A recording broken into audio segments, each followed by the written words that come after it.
We all know some iconic symbols. The Statue of Liberty screams USA. The Eiffel Tower represents Paris. And this mask? Undoubtedly, it's Tutankhamun's, right? Sometimes it feels like historians have squeezed every last drop out of the King Tut story. But guess what? The most obvious details often slip right under our noses. Like the fact that this famous mask didn't actually belong to him, nor was it ever meant for him. Stick with me for the details. Can we get a close-up of that mask? Thanks. See those holes? Yep, they're for earrings. And no, it's not that they had anything against jewelry, but back in ancient Egypt, earrings were typically worn by high-status women or kids.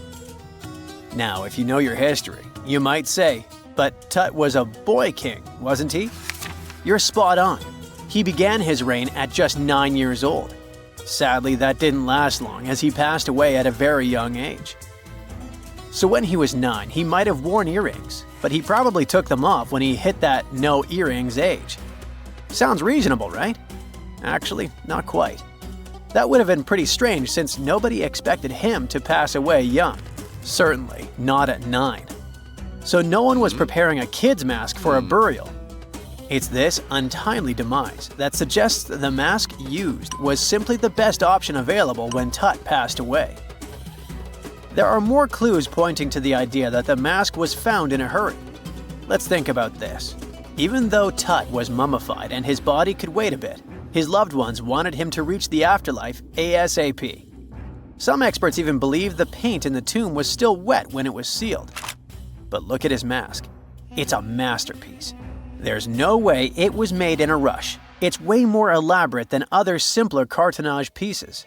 The renowned mask of King Tut stands 21 inches tall, adorned with precious stones, and features a golden beard that weighs 5.5 pounds, making the entire mask 22.5 pounds.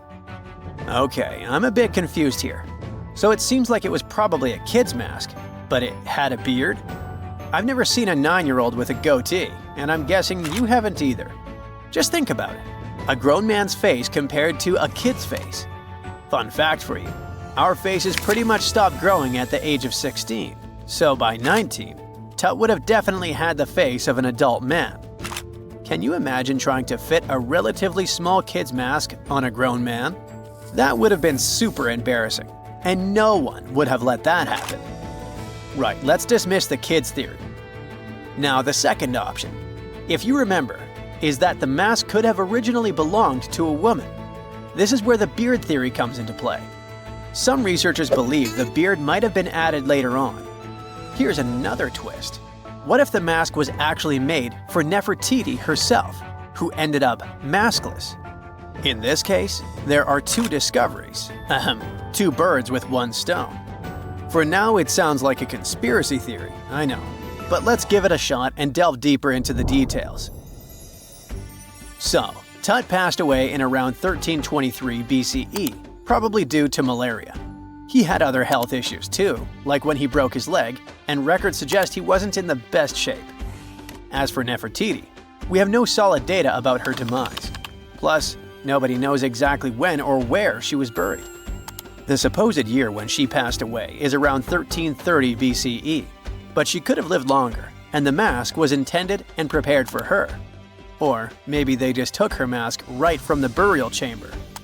After all, they were family. Well, sort of. She was said to be his stepmom, having been married to Akhenaten, who was likely Tut's father. But this is not 100% accurate. Some scientists doubt it. Ah, these ancient Egyptian families. It's hard to keep track of who's who. I know, you're not yet convinced that Tut wore a lady's mask. Let me share one more theory with you. Meet Howard Carter, the enthusiastic archaeologist who discovered Tutankhamun's tomb. It was located in the Valley of Kings outside Luxor, and, to everyone's surprise, was nearly intact. When he entered, he noticed something odd. This didn't feel like a pharaoh's burial chamber. It was classy and all, but it had a vibe that suggested it was made for a woman. Typically, Egyptian pharaohs had larger tombs that suited them better, and even more strangely, it was oriented to the right of the entrance. This didn't add up. That orientation was typical for female chambers, which Egyptian queens used. Another red flag was that the chamber appeared to have been built in stages, and all the artifacts, around 2,000 of them, seemed hastily placed there. Even more curious, they looked like they were meant for other royals. Carter discovered this burial site in 1922, but it remained a mystery as to why it was so bizarre. Almost a century later, Nicholas Reeves thought he may have solved the puzzle. He claimed that King Tut might not have been the original resident of the tomb. Instead, he suggested that the undisturbed resting place of the legendary Queen Nefertiti could be hidden behind the walls of the boy king's burial chamber. Nicholas studied high-resolution photos for months, meticulously examining every pixel. One day, he focused on detailed scans that revealed the texture of the tomb's walls beneath layers of paint. He spotted what he believed to be outlines of two doorways that had been blocked and plastered over to hide them from view. The more he looked, the more it seemed real.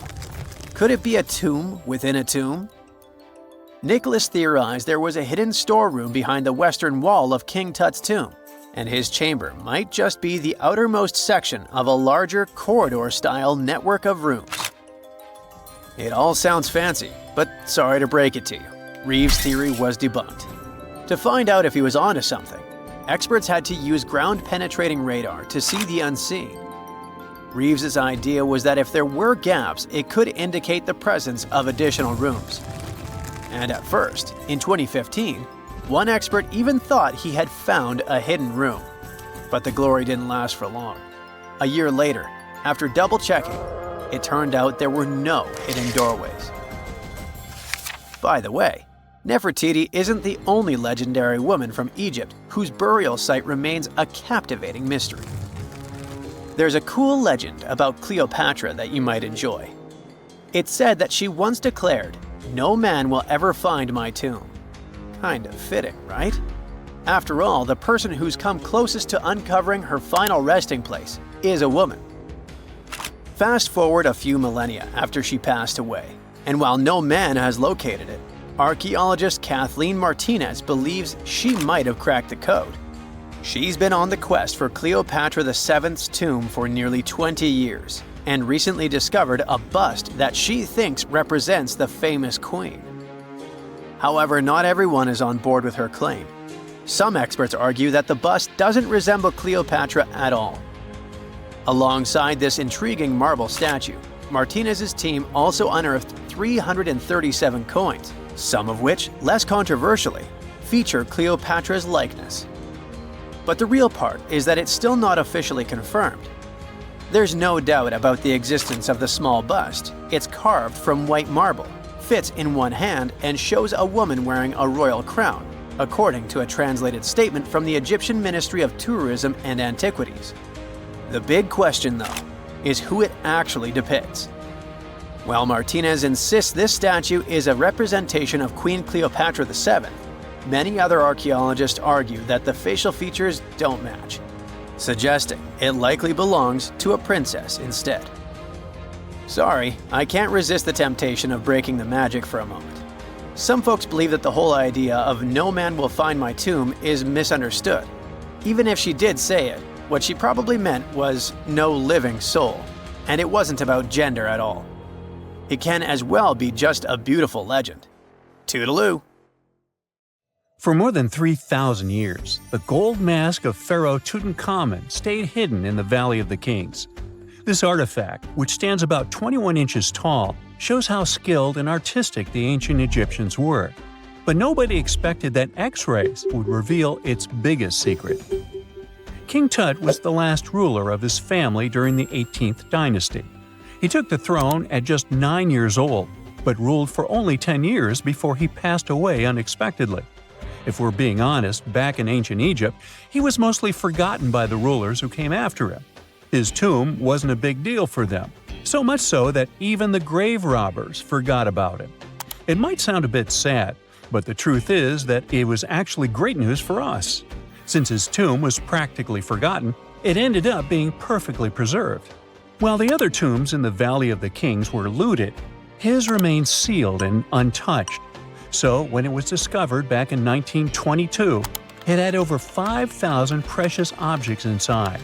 That made Tutankhamun basically an instant celebrity and one of the best-known pharaohs nowadays. Among the treasures was the most stunning piece, his golden mask. This mask is said to be an exact image of the king's face, or at least it was supposed to be, but we'll get to that later.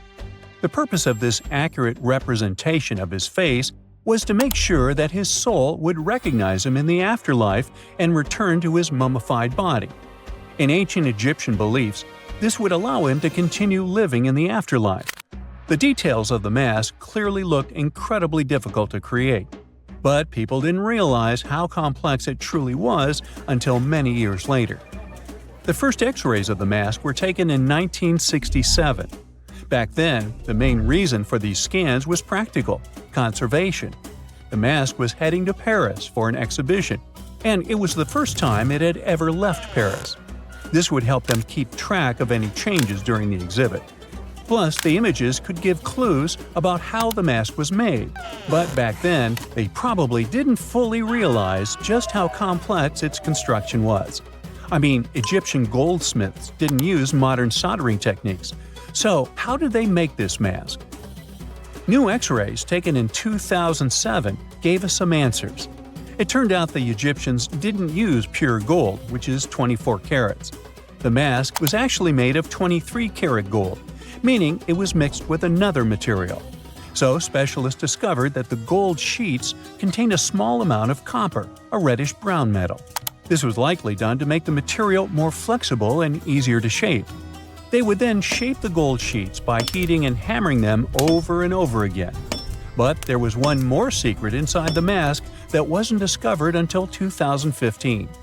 The year before, the staff at Cairo's Egyptian Museum were working on the mask display when the long beard of the mask accidentally got knocked off. Another theory is that the beard had become loose over time and just fell off. Either way, the fact that King Tut's beard came off caused a lot of stress. After all, we're talking about one of Cairo's biggest tourist attractions, so the experts had to fix the problem quickly. The restoration process started with a detailed recording of the mask's condition. To do this, they had to take a full three-dimensional scan of the artifact. And, by accident, they found something very interesting in the mask. Inside the royal beard, there is a gold tube, an intriguing structure that the Egyptians likely used to attach the beard to the rest of the mask. And that proved, once again, that the process of making this mask was even more complex than experts thought. But the mysteries don't stop there. Remember how we mentioned that the mask was thought to perfectly represent King Tutankhamun's face? Well, that might not be entirely true. Some popular theories suggest the mask was never meant for him and was actually made for someone else.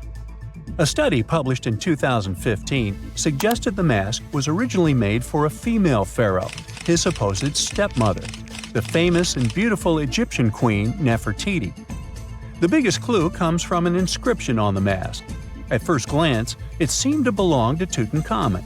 But after a close examination, researchers noted that something else was actually written underneath King Tut's name. The royal name stamp seems to have been altered, and originally it had something written on it that translates to Queen Nefertiti. There is another feature of King Tut's golden mask that was overlooked for years, which adds even more mystery. As we mentioned earlier, experts believe he wasn't respected much by the pharaohs who came after him. And one of the clues that made archaeologists think this is the pierced ears on the mask. Some researchers believe that King Tutankhamun wouldn't have worn earrings after he was a kid. So, according to their theory, by the time he passed away at 18, he shouldn't have been represented with pierced ears. This could also support the idea that the mask originally belonged to Nefertiti, or maybe to someone who wasn't even connected to King Tut. But the mask isn't the only source of mystery. In fact, his whole tomb is full of puzzles. Recently, historians found a sign that the place where King Tut was supposed to be buried was changed at the last minute. For years, experts wonder why a pharaoh who ruled for 9 years ended up in such a simple tomb. When compared to the grandeur of other pharaohs' tombs, his tomb seemed, well, a bit plain. The idea that a king like Tutankhamun would have such an unremarkable resting place just doesn't match up with the power and importance he must have had in ancient Egypt. So, what happened? Well, apparently, this might have something to do with his successor, Pharaoh I. After King Tutankhamun passed away, researchers believe that I made sure to erase him from Egypt's history. So, one theory suggests that he was probably behind the quick decision to place King Tut's body in a smaller, less impressive tomb. When experts looked at I's own tomb, they found something interesting. There is a large wall covered in painted baboons. This is the same type of artwork found in Tutankhamun's tomb. It seems like the same person might have chosen the artwork for both tombs. Now, the design and decoration of the two tombs are almost identical, suggesting there was a shared hand behind both. But there is one key difference. I's tomb is fit for a king. It's much bigger and more impressive, even though the style and artwork are similar to what you see in Tutankhamun's tomb. So the theory suggests that I decided what went into both tombs. Since Tut passed away unexpectedly at a young age, his grand tomb wasn't finished in time. Normally, pharaohs start building their tombs while they're still alive to make sure everything is perfect. But Tut passed away when he was just 18, so there wasn't enough time. I may have taken advantage of the situation, ordering a smaller tomb for Tut and keeping a larger one for himself. Experts believe this theory explains why Tutankhamun's tomb is so simple and how I managed to wipe his memory from history so easily. But in the end, the story of King Tut's mask and tomb is full of mystery and intrigue. Each new discovery sheds more light on what really happened all those years ago. But one thing is for sure, the secrets of ancient Egypt still have much to reveal, and King Tutankhamun will continue to fascinate people for years to come. In 1850, French scientist Auguste Mariette went to Egypt looking for manuscripts, but accidentally found a head of a sphinx sticking out of the dunes. He cleared the sand and figured out the sphinx was guiding the entrance to some underground construction. Several months later, he finally entered the Serapeum of Saqqara. Inside, he found an enormous granite sarcophagi with remnants of 64 bulls. Scientists are still amazed by the tech that the ancient Egyptians used to transport those enormous boxes. The Serapeum was built around the year 3000 before the Common Era. It was an underground tomb built to honor the sacred Apis bulls of ancient Egypt. It had a long hallway, almost 500 feet long, with giant stone rooms on both sides. Some of the sarcophagi weighed as much as 50 average cars, and all of them were made with super precision with exact 90-degree angles. These sarcophagi were beautifully decorated with hieroglyphs and carvings that told stories about the lives and importance of the Apis bulls. Now, there are 24 sarcophagi left. In ancient Egypt, Apis bulls were very special animals connected to the deity Ptah. They thought the bulls carried Ptah's spirit and wisdom, helped the pharaoh, and protected the Egyptians. Priests looked for special markings on young bulls to find Apis bulls. It could be a white triangle on its forehead, which symbolized divine light, a shape on its back like a vulture's wing, and a scarab shape under its tongue, which stood for rebirth. If a bull had these signs, they believed it was chosen by Ptah and treated it like royalty. The chosen bulls lived in a special temple in Memphis, the city where they worshipped Ptah. They received the best care and offerings from visitors who wanted their blessings. When an Apis bull passed away, it was treated with great honor and mummified. When Mariette entered the Serapeum, he noticed traces of rollers on the gallery's floor and found 2 wooden horizontal winches. Each had 8 levers. Later, other explorers saw double rails. The burial chambers were lower than the hallway floor. To get the boxes into place, workers filled the chambers with sand so the sarcophagi could be rolled in straight. Then they slowly removed the sand to gently lower the boxes into perfectly cut spaces in the bedrock.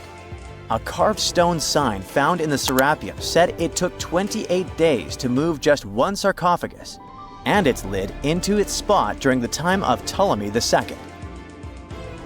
The extreme precision of the sarcophagi with 90-degree angles also has an explanation. Ancient Egyptians wrote texts, or rather, papyrus, on geometry a long time ago. It shows that they knew the approximate number pi and could calculate the volume of a pyramid with its top cut off. If they could figure out complicated math like that back then, it makes sense that they could also carve perfectly flat surfaces 500 years later. All this sounds pretty legit, but some people think certain things don't add up here. The size of boxes is way larger than the size of bulls, yet they buried pharaohs in tiny coffins that barely fit their bodies. The sarcophagi are made out of granite with crazy precision, and they could have just used limestone, which would have made things way easier. The transportation of the boxes seems pretty simple, but only in theory. If one person could pull about 440 pounds, then at least 250 people would be needed to pull just one box. The tunnels in the Serapeum are really narrow, only about 2 feet wider than the boxes themselves. There's no way hundreds of people could have squeezed into those tight spaces to pull the boxes. And even if they did, how would they turn the box in the cramped corridor, lower it into its niche, and place it perfectly in the middle? Somehow they did this 24 times, and every box is centered perfectly. Plus, the chambers were dusty, and there were no signs of soot from lamps. This means they must have worked in almost complete darkness. The real use of the boxes could also be different. A long time ago, even before the Egyptian pharaohs ruled, the local people already knew how to use fermentation. It happens when tiny organisms called yeast eat certain ingredients like starch and turn them into gas and ethanol. So someone in ancient Egypt probably put food like barley, bread, and even meat inside a giant stone box, then closed it tight with a heavy lid. These stone boxes, carved from granite, were so precisely made that they were almost completely sealed, so nothing could escape from it. As the yeast inside the box started working, it created more and more CO2 gas. It built up pressure inside the box. The granite boxes were incredibly strong. They could handle more pressure than a car tire can hold. When granite was squeezed under such pressure, its crystals produced a tiny electric charge. This effect was possible because granite contains quartz, a material that reacts to pressure this way. The process also needed meat or animal parts, possibly to help the yeast grow better.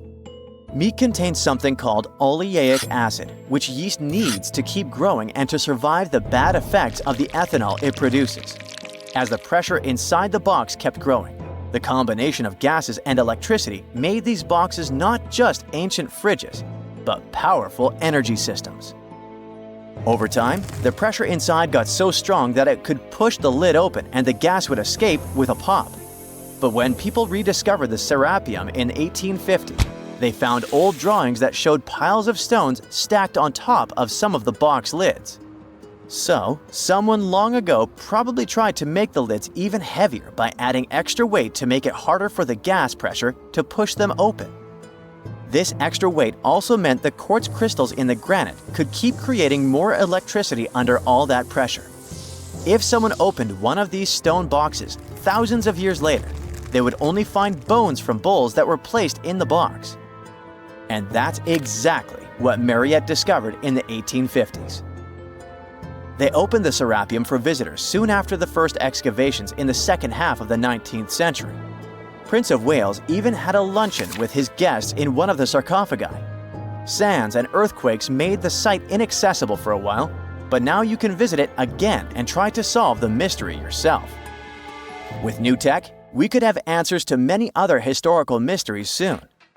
A team of scientists at Chicago's Field Museum of Natural History recently used a special CT scanner to learn more about ancient Egyptian mummies without unwrapping them. They gently rolled 26 mummies on custom carts out to the parking lot, where the scanner was waiting. It took thousands of detailed X-ray pictures of each mummy and their coffins. When all the pictures were put together, they created 3D images that showed what was inside. the skeletons, and some artifacts. The scientists hope these images will help them understand ancient Egyptian burial practices from over 3,000 years ago. Even though the scanning process only took 4 days, it might take 3 years to study all the data. But scientists were able to learn some personal details about the mummies. One of the most popular mummified individuals at the museum, Lady Chineta, was a woman who lived in ancient Egypt about 3,000 years ago. It looks like she passed away in her late 30s or early 40s. To make sure her body looked complete for the afterlife, embalmers put stuffing in her neck to keep it from collapsing. They also placed artificial eyes in her sockets, so she would have eyes in the next world. She was wrapped in fancy linen and placed in a beautifully decorated coffin. The scans revealed that it had been carefully crafted with a slit at the back, which embalmers used to fit the body. There were also some artistic details on the surface, like markings for her knees. It looks like her burial was on the scale of a high-end luxury car. Egyptologists have been digging around every inch of the Great Pyramid for ages. Yet somehow, they overlooked this stunning pink granite bathtub buried a few miles next to it. And here's the deal.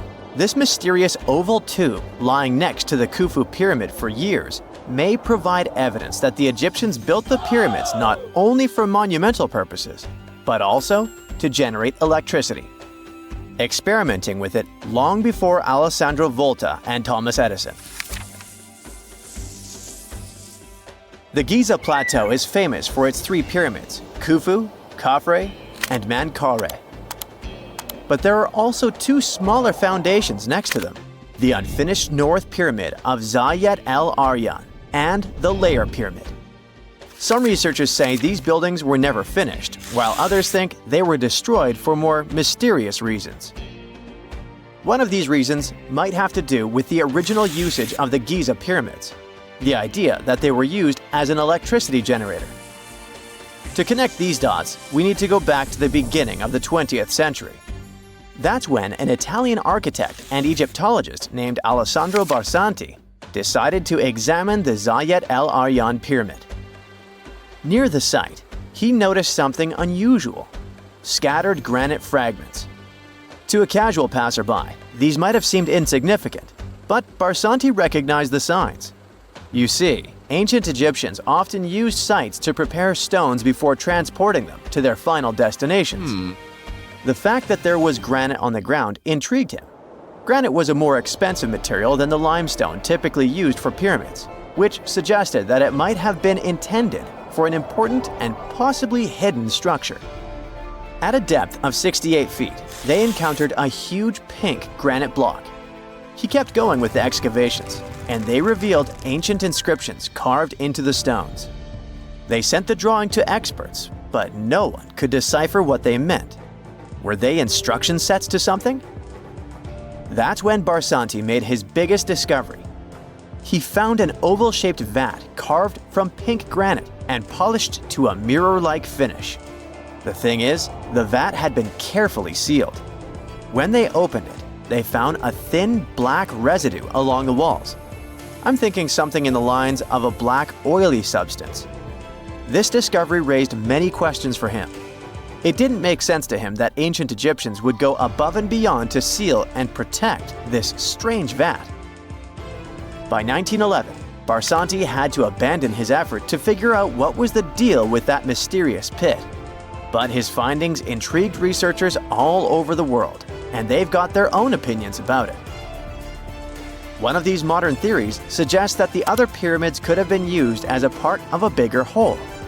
It suggests that the Khufu pyramid was actually used as a water pump designed to irrigate the desert area. Apparently, the pyramid's internal chambers would function as a hydraulic system. In the 1990s, an engineer took this theory seriously and studied the pyramid's subterranean chamber. Surprisingly, he found actual signs of water damage. Apparently, the pyramid generated powerful compression waves, aka pulses, that could create electricity. This raised an important question. Could the ancient Egyptians have used the pyramids as a generator in order to produce electricity? On paper, that was proven to be possible, but hey, agreeing on the original use of the pyramids is probably one of the most difficult things in the world. So, we're still not 100% sure about this. Apart from that, Egypt is a playground for important discoveries regarding humanity's past. I mean, scientists have just discovered what looks like a cosmic command center, similar to that room from the Doctor Strange movies. They discovered an L-shaped astronomical observatory, measuring around 9,000 square feet, dating back to the 6th century BCE. Definitely the first and largest of its kind from that era. The mud brick structure housed tools used for calculating dates related to ancient Egyptian rites, royal coronations, and agricultural plans. This observatory is located in the archaeological site known as the Temple of Phuto, just 50 miles east of Alexandria. It's pretty impressive. The structure was designed so that you'd get inside the room through an east-facing entrance. This way, you'd get to see the sunrise. Once inside, you'd find a pretty huge shadow clock, used to tell time by tracking the movement of shadows inside the room. This variant of a sundial clock was nearly 16 feet long. That was quite an exciting discovery. Another interesting one was that scientists and Egyptologists have discovered the first ever pregnant mummy. Now, even if we know quite a lot about mummification processes, we keep making discoveries that open new doors into the lives of ancient Egyptians. It took so long for someone to find out this mummy was expecting at the time she was embalmed because she was placed in a male's coffin. More specifically, a male priest. Historians say that during the 19th century, a lot of traders mixed coffins up in order to sell them. Yes, that means they opened them and switched mummies to please their buyers. It was a complete surprise because they were hoping to study more about ancient health issues when they opened this coffin up. But they had another special research on their hands: prenatal practices in ancient Egypt. This mummified woman, who lived about 2,000 years ago, was from 20 to 30 years old when she passed away. She was found in Thebes, and her remains were incredibly well preserved. You see, mummification recipes varied across Egypt. In this woman's case, researchers could tell she was a member of the high society since she was buried with special amulets. But since mummification methodologies differed so much between cities and time periods, they still have to dig further to understand why she was embalmed along with her baby. Speaking of mummies, scientists were digging up a final resting place in Saqqara, also in Egypt, and they unearthed 2 embalming workshops. One was for humans and the other for sacred animals. Apparently, the workshops date back to about 2,400 years ago. They were equipped with stone beds, clay pots, and ritual vessels. Everything you needed to mummify. But that's not all. Archaeologists also stumbled upon cheese stored in jars behind tombs that were over 3,000 years old. Yep, cheese. This shows that the ancient Egyptians were pretty savvy when it came to preserving food, too. They knew how to store stuff for the long haul, not just the mummies. It really shows how they applied their preservation skills to both food and bodies, giving us a glimpse into their impressive technological know-how. Scientists have also found one of Egypt's oldest complete mummies, and to their surprise, it was completely covered in gold.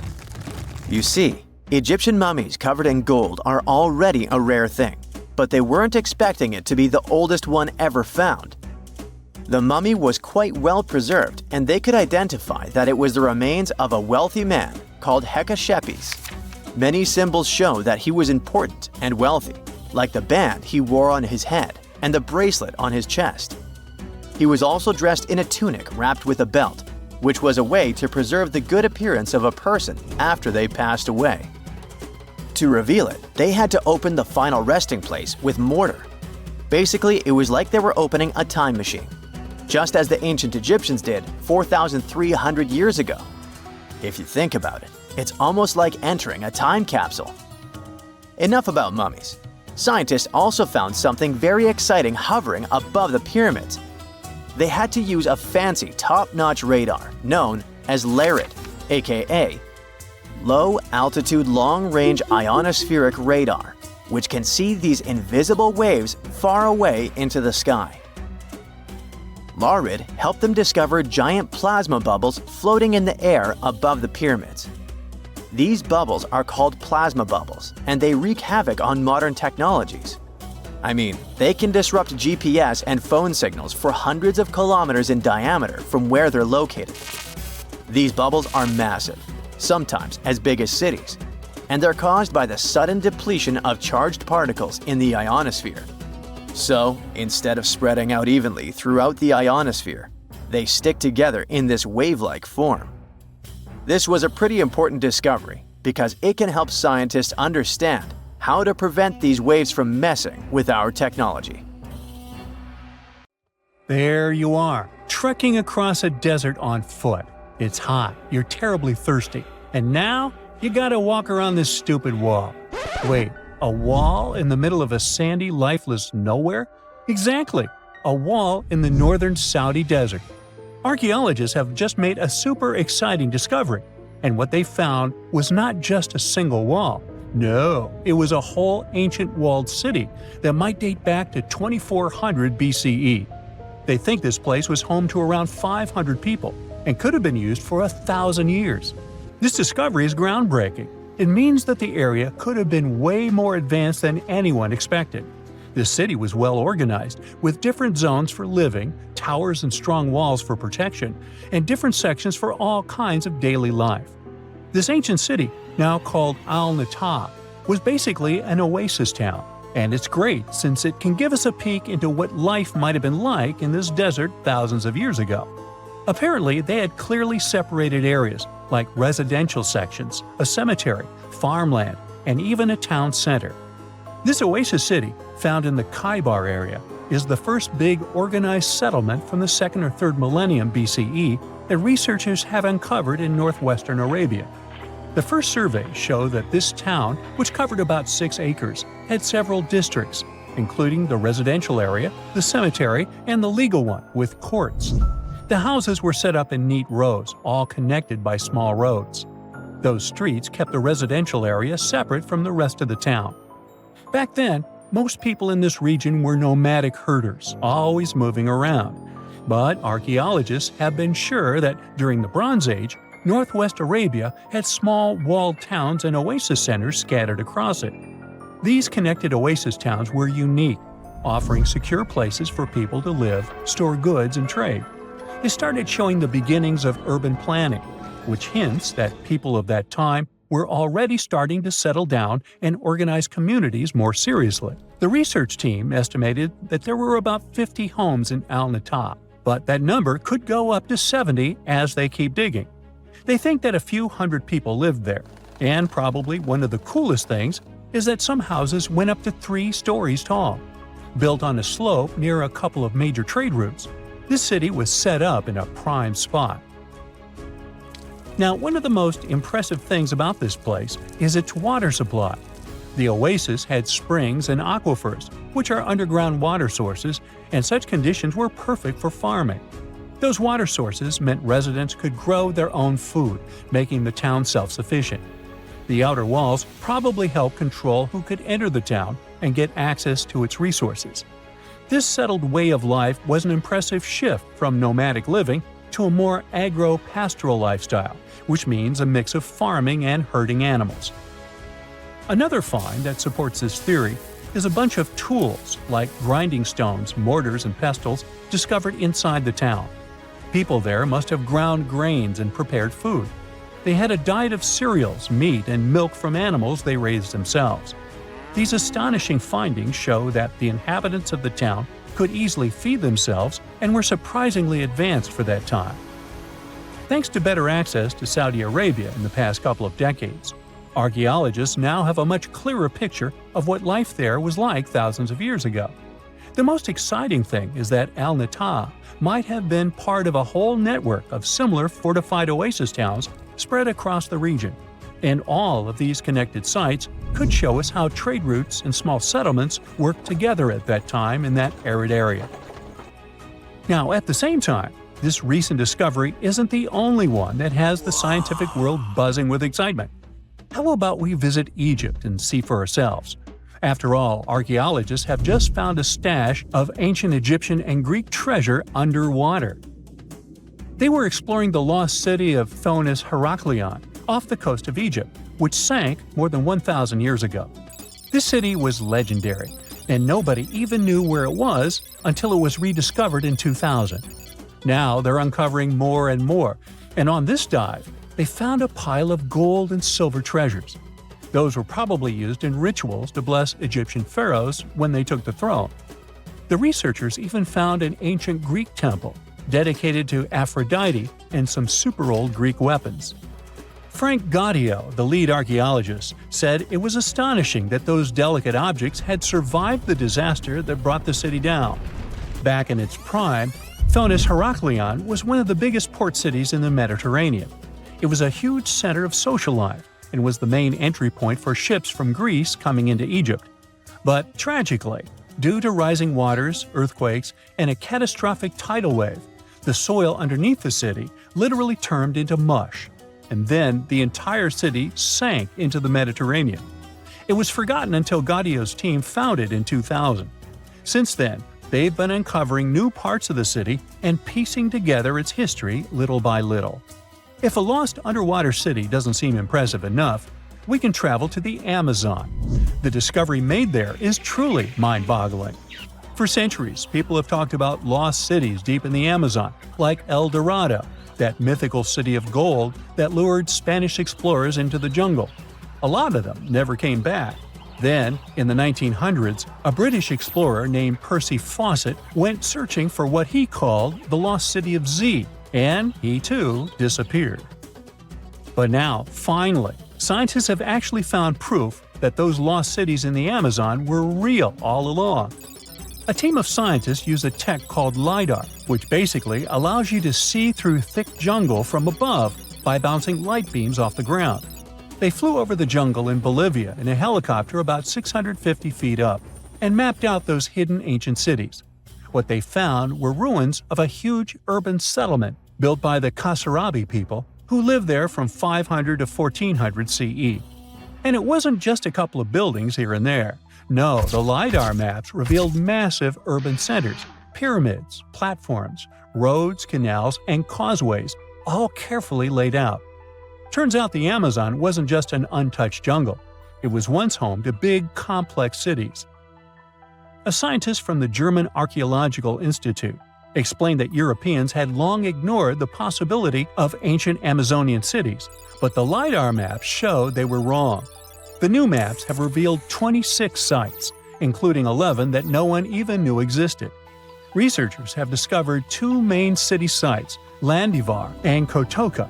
They had massive moat causeways stretching out like spokes on a wheel, linking the main cities with smaller surrounding settlements. Some of the canals even connected the cities to rivers and a big lake, which allowed water to flow through the area. Over the years, scientists found scattered ruins all over this region, but the thick jungle made it nearly impossible to connect the dots and see if or how they were related.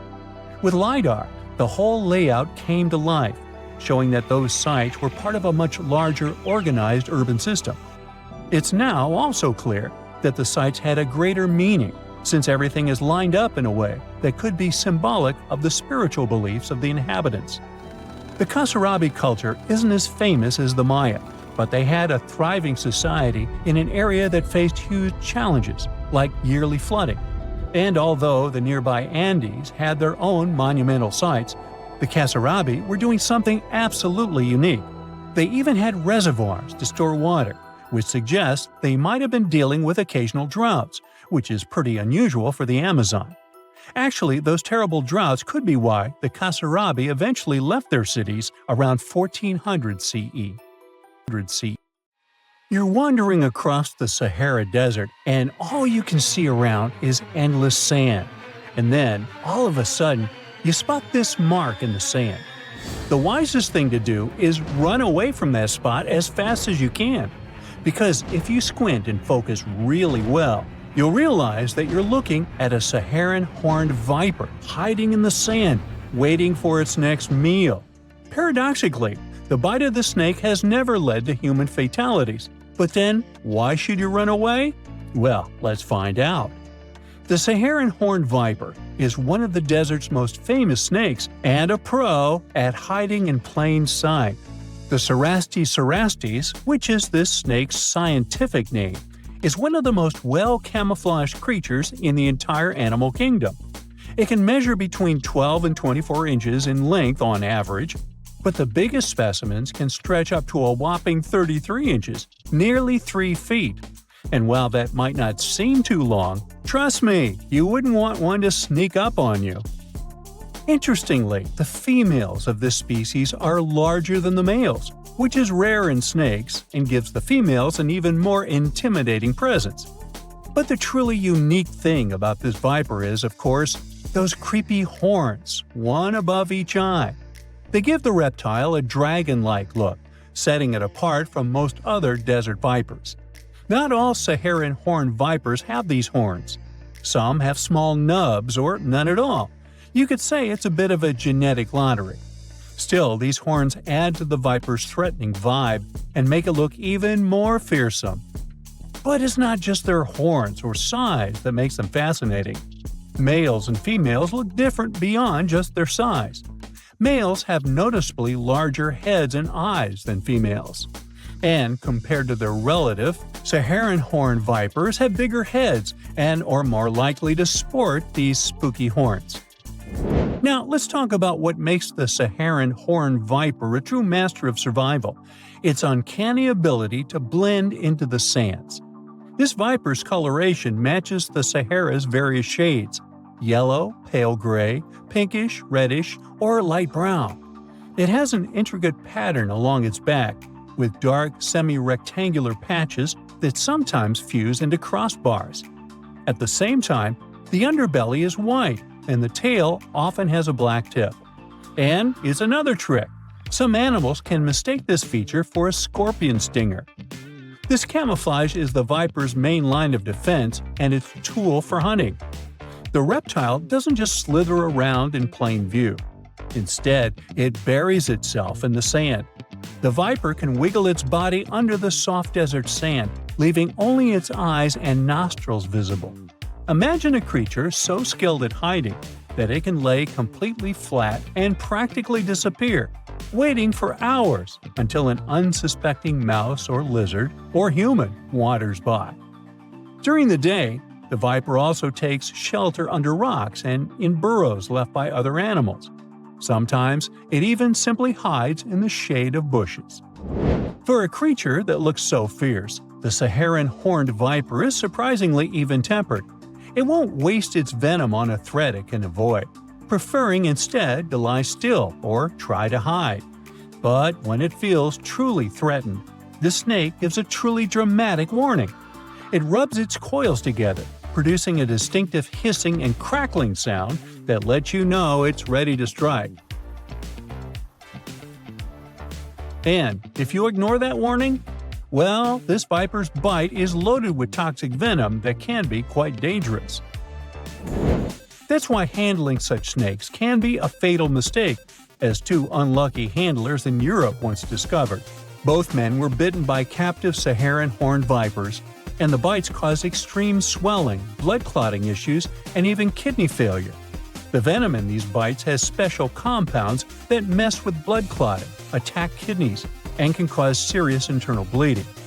The best treatment for these bites is specific antivenom, but it's clear that the bite of a Saharan horned viper is nothing to take lightly. Now here's another astonishing fact about this reptile.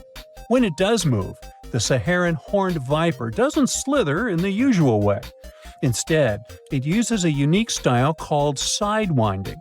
Picture the animal lifting a loop of its body, moving that loop forward, and then pulling the rest along behind. This sideways walking lets the snake move across the hot sand without letting its belly touch the ground for too long. In a place as hot as the Sahara, this technique isn't just cool looking, it's essential for survival. While the Saharan horned viper is a champion of desert camouflage, it has some serious competition in the camouflage department. Around the world, there are other snakes that have protected the art of blending into their surroundings to catch prey and avoid being eaten themselves. like the eastern brown snake, an Australian snake that is one of the most venomous in the world. Its brown color lets it blend in with rocks and soil, making it extremely hard to spot until you're practically on top of it. A bite from the snake can be fatal in less than an hour. Or the eastern copperhead, found in the forests of the U.S. This snake's pale tan and pinkish colors blend in perfectly with autumn leaves. It often freezes in place rather than slithering away, which leads to many accidental bites. Its venom usually isn't fatal, but it's painful, and since the reptile hides so well, encounters are common. The Perilous adder from Angola and Namibia loves to hide in the sand like the Saharan horned viper. It mostly eats lizards, and its sandy-colored scales make it almost impossible to see. Thankfully, its bite isn't too dangerous for humans. Now look at this terrifying creature. It's the timber rattlesnake. This rattlesnake lives in the lush forests of the U.S. and uses its colors to blend into the forest floor. You might not see it, but if you hear its rattle, take a step back since its venom is potent. The Pacific gopher snake, found on the west coast of the U.S., can grow up to 7 feet long. The only plus in this situation is that this reptile is non-venomous. It camouflages well in forests and fields, but is harmless to people. Just don't scare it, or you'll get a bite, which is still unpleasant. In the rocky terrains of California and Oregon, you might meet the northern Pacific rattlesnake, which likes blending into dark brown and gold rocks. Hearing a rattle is often your only warning, since this dangerous snake is nearby. These neck snakes aren't particularly dangerous, but they're unsurpassed masters of camouflage. The smooth green snake has a bright green color that matches the leaves in trees and grass, which makes it practically invisible among foliage. The common European viper prefers hiding among leaves and shrubs, and the harmless common garter snake has colors that blend in with dirt and grass. Keep in mind, though, that even though all these snakes are not venomous, they can still give a painful nip. Oh, and I can't but mention the massive reticulated python. Even though it can grow over 21 feet, this South Asian snake is expert at hiding among leaves and shadows. It's one of the only snakes known to occasionally hunt humans, so tread carefully in its territory. Now, in the wild, snakes like the Saharan horned viper rely on camouflage to hunt and avoid being hunted. They might be blending into leaves, sand, or rocks, but in any case, these snakes have evolved to stay hidden from predators and prey alike. The desert viper buries itself to stay cool and catch food, while forest snakes blend in to hunt in silence or avoid curious humans. For them all, staying hidden isn't just a matter of survival, it's a huge advantage. So, next time you're out in nature, remember that you might be walking right past a hidden hunter, watching you from the shadows with a quiet, horrifying patience. Have fun out there. Tunnels, metro, underground systems, and even secret passageways to the houses of the rich and famous. Why else do we need tunnels, you may wonder? To hide. Many cities have underground tunnels and even underground doppelgangers. Now let's make it clear. Those passages are normally not connected, contrary to the popular rumor claiming that it was possible to get from Scotland to Turkey using underground passageways built around 5,000 years ago. I mean, it sounds insane even today. Imagine building it back in the day. These tunnels have an official name, the Erdstall Tunnels, and they were most likely built in the Middle Ages. However, we still don't have the exact information about the date. The highest concentration of those tunnels are in Bavaria, Germany, but there are many of them in Great Britain and France too. Erdstall tunnels, a unique type of earthen passage found globally, are characterized by their narrow, oval-shaped corridors and tight choke points, known as schlups, or slip-outs. Despite speculation, their purpose remains a mystery.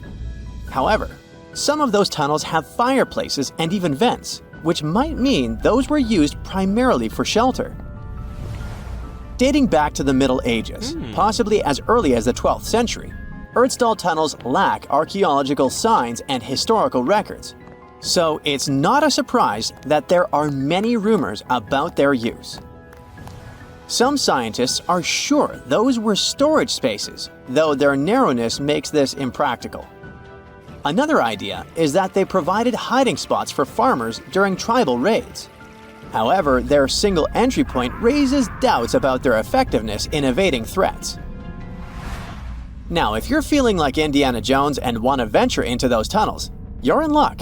A few structures, like the Erdstall Radkobluken in Austria, welcome visitors to explore these enigmatic structures. Most of them are closed to the public eye, though. The origins of Erdstall tunnels remain largely unknown, just like their real functions. And if you think, hey, it's the 21st century here, we can study pretty much everything, well, you're wrong. What makes these tunnels hard to study are the tight confines. Traditional surveying methods often prove inadequate in such spaces. To solve this problem, scientists use a handheld device that integrates an RGB camera, a gyroscope, and high-resolution depth sensors, allowing them to capture intricate details of the tunnels. They also use modern techniques like 3D surveying in hopes of uncovering the true origins and purposes of those tunnels. One hypothesis even suggests they may have been poorly conceived dwellings, abandoned when their inadequacies became apparent. Still, not everyone quite agrees with this idea. Other theories suggest they served spiritual purposes, while the most intriguing idea speculates that those tunnels may be remnants of extraterrestrial civilizations. Experts believe they may have been used for practical matters, such as granaries or hiding spots from looters. As we don't have exact info on who built it and when, it may be pretty much anyone, even a sloth. Nope, I'm not a lunatic. Sloths can build giant tunnels. Check this out. In 2009, a farmer in southern Brazil was driving his tractor through a cornfield when it suddenly sank into the ground. He quickly discovered he had broken through the top of an underground tunnel. When researchers came to investigate, they found a tunnel around 6.5 feet high and the same 6.5 feet wide, extending about 50 feet long, right beneath the farmer's house. When they looked closer, they instantly saw deep claw marks on the walls. That was the proof the tunnel wasn't human-made. So that thing the farmer uncovered was a megafauna paleo burrow, a prehistoric tunnel dug by ancient creatures like giant ground sloths or giant armadillos from over 10,000 years ago. I know, it's hard to imagine those beasts, but let me help you. Take a hamster. Now, increase it to the size of an elephant. Don't forget, this 13-foot tall hamster could also walk on two legs. During their time, around 15 million to 10,000 years ago, many species of sloths and giant armadillos roamed the Americas, some even digging similar tunnels. Today, many of these tunnels are filled with sediment, though some remain clear, similar to the one the farmer discovered. This 2009 find sparked significant interest, leading to the discovery of over 1,500 paleo burrows across southern Brazil, making it the area with the highest concentration of such sites worldwide. But no one knows exactly why there are so many of them in southern Brazil. While some paleo burrows exist throughout South America, none have been found in North America, which is weird since those huge sloths roamed the entire continent. The exact purpose of these large tunnels remains a mystery, but scientists believe they may have served as nursing spaces, temperature regulation, or hibernation areas. Tunnels likely developed over centuries as successive generations of sloths and armadillos expanded them. Now, let's take a look at fugus. No, not the Japanese fatal delicacy, and no, not a town in New Guinea. To see them, we gotta travel to the UK. So fugus are underground structures too, but they don't look exactly like tunnels. They are dry stone structures. They look as if a cave had been decorated with stones from the inside.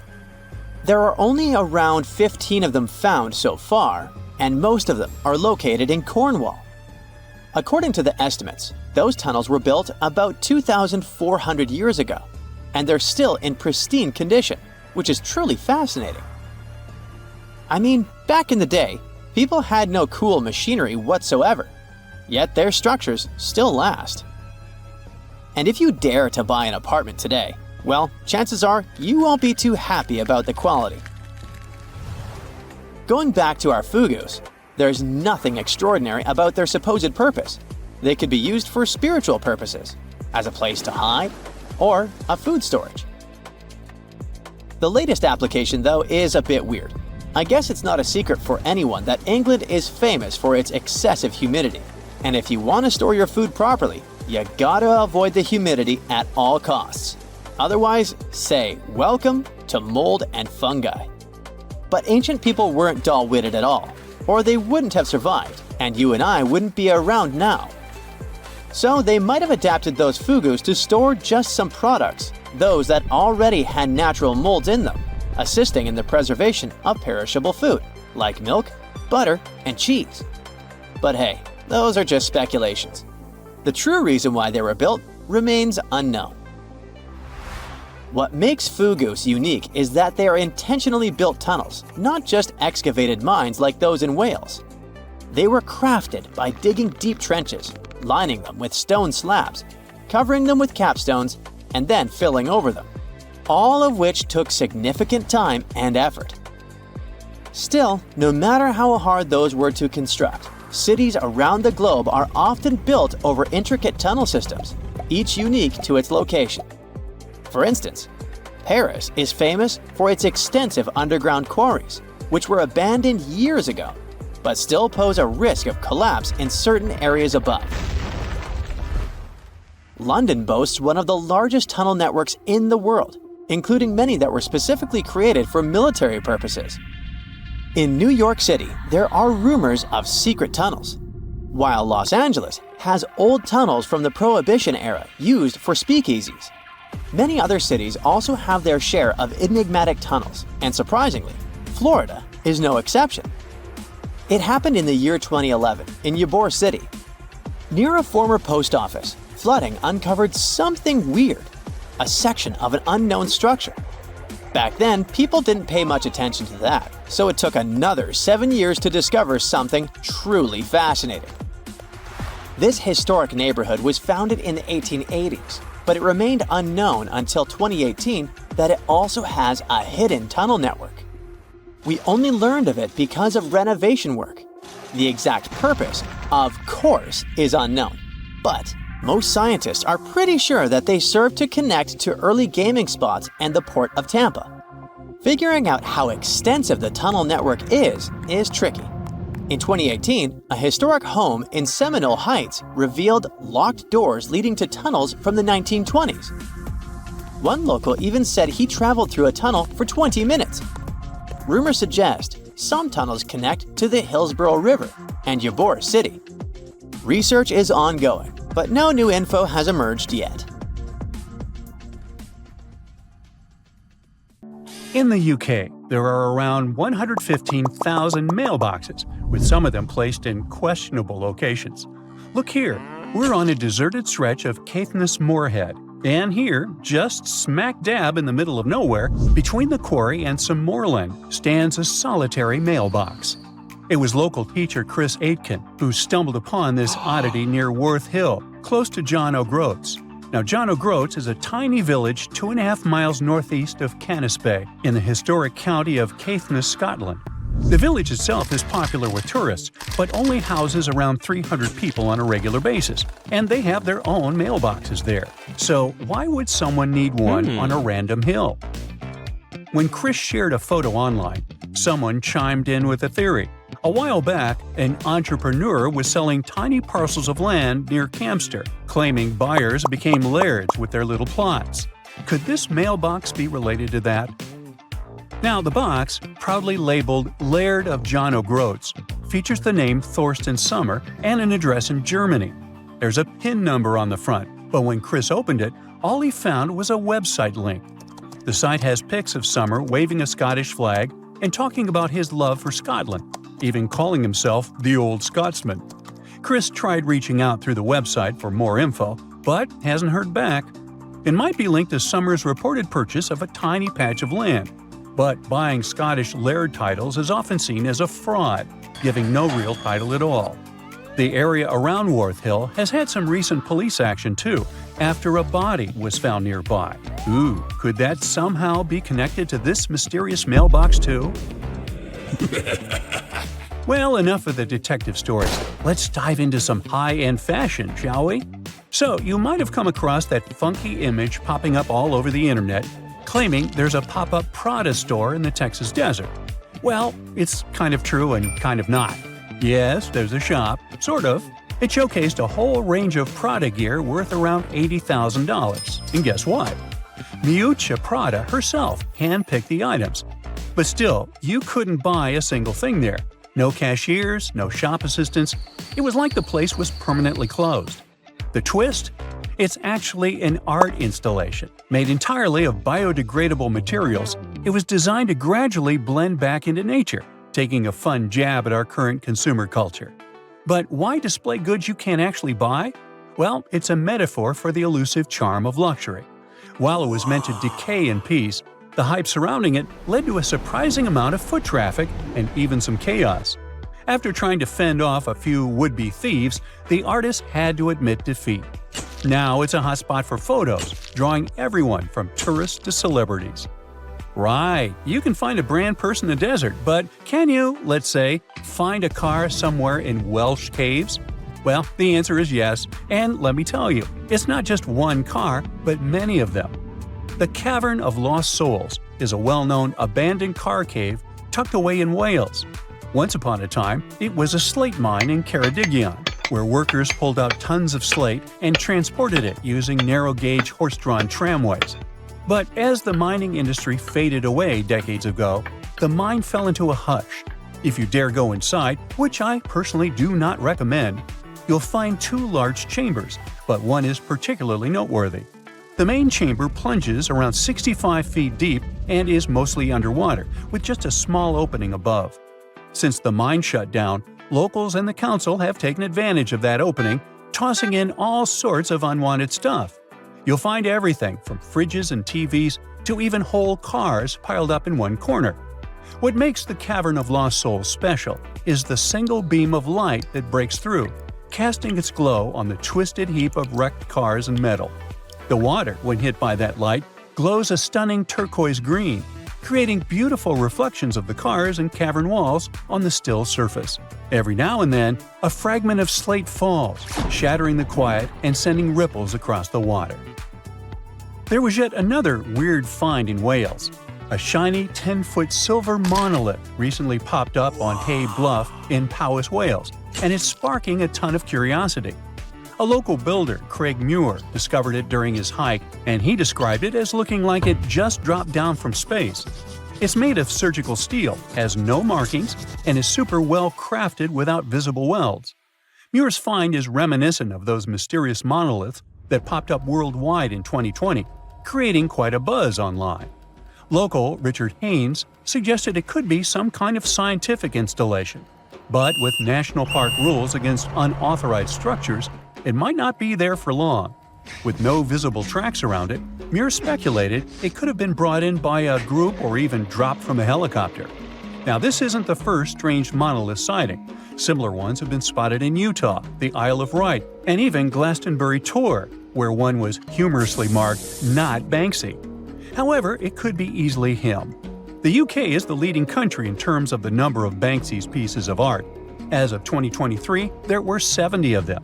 No wonder, as he is reportedly British and was born in Bristol. The Atacama Desert in northern Chile, the driest non-polar desert on Earth, features a bizarre sight at kilometer mark 1309 on the Pan American Highway, a giant cement hand that towers 36 feet above the sand. Looks creepy, right? Well, worry not. It's not some creepy monster trying to grip you and take you to the netherworld. It's not an ancient relic from a lost civilization either. A professional sculptor created this quirky landmark back in 1992. Despite its remoteness, the hand is frequently targeted by graffiti, so local volunteers must clean it up twice a year. And by the way, it's not the only landmark of this kind.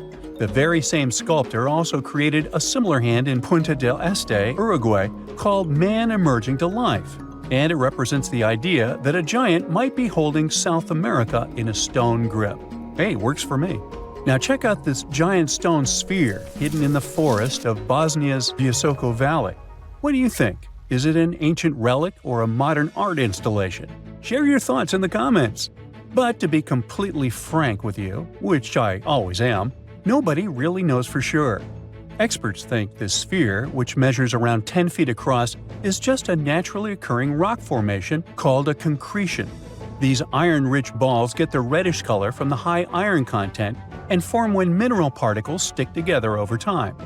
While concretions can take on some pretty wild shapes, the exact process of how they form is still a bit of a mystery. Then there's this archaeologist, often called the Bosnian Indiana Jones, who claims it's actually a man-made artifact from over 1,000 years ago. Spherical concretions aren't unique to Bosnia, though. You can find them all over the world, like these boulders in New Zealand, massive round stones that are over 60 million years old. There are also cannonball concretions in North Dakota. And let's not forget about the man-made stone spheres crafted by the Diquis people in Costa Rica, which are perfectly shaped and arranged, definitely a testament to human creativity. So while the Bosnian sphere is super intriguing, it's probably just an ancient concretion and not a remnant of a lost civilization. Bummer. Finally, some things are so well hidden that you have to go deep down into the seafloor to get a glimpse of them.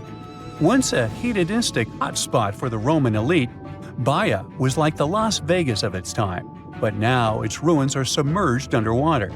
This resort city thrived on volcanic hot springs and attracted the likes of Nero and Caesar, who even built vacation villas there. However, in the 8th century, Baia lost a battle and was abandoned by 1500. As the water levels rose, much of the city was lost beneath the bay. Today, you can explore Baia's ancient ruins in one of the few underwater archaeological parks in the world. Hold your breath. In the ice caves of Mount Rainier in the United States, vibrant blues and whites form breathtaking ice sculptures that sparkle like precious gems.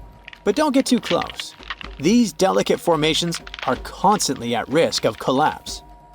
As temperatures rise, ice chunks and flakes, some the size of a small car, break loose and fall from the cave ceiling. Explorers also face the risk of hypothermia, with freezing air inside and even colder meltwater flowing from the snowfield. The volume of meltwater increases as the day heats up, making the caves even riskier in the afternoon. If you dive into this strange pond in Norway, known as Plura, and swim around for around 1/3 of a mile, you will emerge into a long, colorful cave where limestone and marble formations form narrow and edgy passageways. If you are an okay diver, who does it just for fun, you can end your exploration there. But this cave system is the deepest in Northern Europe, so highly trained and experienced divers can continue exploring the course, which quickly plunges much deeper through pitch-black, ice-cold water, becoming narrow and difficult. In winter, temperatures drop to around 36 degrees Fahrenheit. Sadly, tragic incidents have marked this cave's history, as lost divers have faced perilous retrieval efforts. Jacob's Well in Texas looks like a calm 12-foot swimming hole, inviting and refreshing. Yet, what lies beneath is a treacherous sinkhole leading to a hidden underwater cave system. The dark, secretive depths beneath the placid water descend vertically for about 30 feet, then continue downward at an angle through a series of silted chambers separated by narrow restrictions, finally reaching an average depth of 120 feet, which is about the height of a Ferris wheel. Despite its pretty appearance, the well claimed 9 lives between the 1960s and the 1980s, but some people speculate that the actual number could be higher. This is why these dark, secretive depths are still known as some of the most dangerous diving locations in the United States. As we dive deeper into the earth, we find ourselves in Verekovnica Cave in Georgia, known for being the deepest cave in the world. It is over 7,000 feet deep, plunging into the unknown, where there is a real risk of deadly floods from underground sources. At the deepest level you can reach, there's a stunning turquoise lake surrounded by jet-black limestone. It is described as a beautiful yet eerie spot that can quickly turn into a scenario where you need to fight for survival. When storms and thunder hit, the roar inside the cave is almost deafening, and the water floods rise really fast. When this happens, explorers cannot afford to wait. They must find a way out immediately. The thing is, caves and storms together are a seriously dangerous mix. Take, for example, the event that occurred in 2018 that had the whole world glued to the news. 12 boys from a junior soccer team went exploring in Thailand's Chiang Rai province with their coach. They raced their bicycles up into the forested hills to reach the Tam Long cave. In high spirits, they clambered into the cave with just their torches, planning to stay for only about an hour. But they didn't emerge until 2 weeks later. That's because right after they entered there, heavy rainfall began, partially flooding the cave system, blocking their way out, and trapping them deep inside. This is how the world learned about the real dangers of the Tam Long cave. The Kidam Caves, located in Mount Elgon National Park in Kenya, is considered one of the most dangerous caves in the world. The cavern walls are covered in scuffs and marks that appear to have been made by miners searching for gems or gold. But later, it was discovered that those strange marks were actually made by elephants that go inside and mine the rock, seeking its sodium-rich salts. Although it is interesting, that's not the reason the cave is so frightening. It turns out these caves have a long history of being a breeding ground for some of the most fatal viruses in human history. Just to be safe, it's best to stay far away from there. In Mexico, the Nika mine offers a jaw-dropping spectacle of gigantic crystals towering over visitors. This otherworldly landscape is more than just a visual marvel. It's also bathed in extreme heat, with temperatures rising as high as 136 degrees Fahrenheit. Additionally, the air in the cave has 90 to 99% humidity, making the environment feel even more unbearably hot. But before you start making travel plans to visit this amazing natural site, keep in mind that this cave is completely off limits to tourists. Only scientists with special permission can enter, and they must wear protective gear. Our next stop is in New Zealand, where you can find the Cathedral Cave, which is actually two connected limestone sea caves located on Waipati Beach. With 600 feet of tunnels reaching impressive heights of 98 feet, these caves are among the most remarkable sea cave complexes in the world. And they were formed after waves hit the same spot over thousands of years. The caves earned their name thanks to their acoustics, which are so good that they remind of those in a cathedral. However, you cannot test your singing skills at just any time, as it's only safe to visit during low tide. To avoid danger, visitors are only allowed when weather, sea swell, and tides are favorable. If you're not a fan of bats, you should definitely stay far away from Bracken Cave, located in Texas. During the summer, this dark hole becomes home to the largest colony of bats in the world. I'm talking about around 20 million Mexican free-tailed bats roosting there from March to October. Those people who are brave enough to approach say it's like watching a ballet as millions of bats emerge from the cave in synchronized waves, never once bumping into one another. If you listen closely, you can hear their wings flapping, which people describe as sounding like steady, gently falling rain. Now we arrive at Cueva de los Teos, which is known for an enigma that has intrigued explorers for decades. Located in the Andean jungle of southeastern Ecuador, this cave can only be accessed through a narrow 230-foot vertical drop known as the chimney. Inside, explorers find a labyrinth world of chambers the size of large buildings, connected by narrow galleries and impressive halls, some of which are pierced by jagged stalactites and stalagmites. If that isn't enough to make your heart race, wait. Cueva de los Teos is rumored to contain ancient artifacts and secrets from civilizations long past. Some say it holds a metal library with golden plates engraved with a previously unknown history of humankind. Others believe that the tunnels are too perfect to be natural, suggesting they must have been created by ancient people, possibly with the help of extraterrestrial technology. These rumors have spurred many expeditions to the cave, including one led by Neil Armstrong. Yes, that Neil Armstrong, who sought to uncover its mysteries. To this day, however, the cave has kept its secrets well hidden. Just like Cueva de los Tallos, the final cave on our list isn't particularly dangerous, but it'll certainly send chills down your spine. I mean, look at this stone wall, completely covered by hand shapes. What seems like something out of a horror movie is actually the Cueva de los Manos in Argentina. The name means Cave of the Hands in English, and getting to these prehistoric hand paintings made about 13,000 years ago is no small feat. The most adventurous travelers take a 1.5-hour hike through rugged terrain to reach it. But the moment explorers step inside, they are greeted by this incredible artwork from ancient times. It is believed that there are around 800 hands inside this cave, with palms of various sizes, some small, others long and thin, indicating that in addition to men, the prints belong to women and children. Their authenticity is unquestionable, which makes it all much more interesting.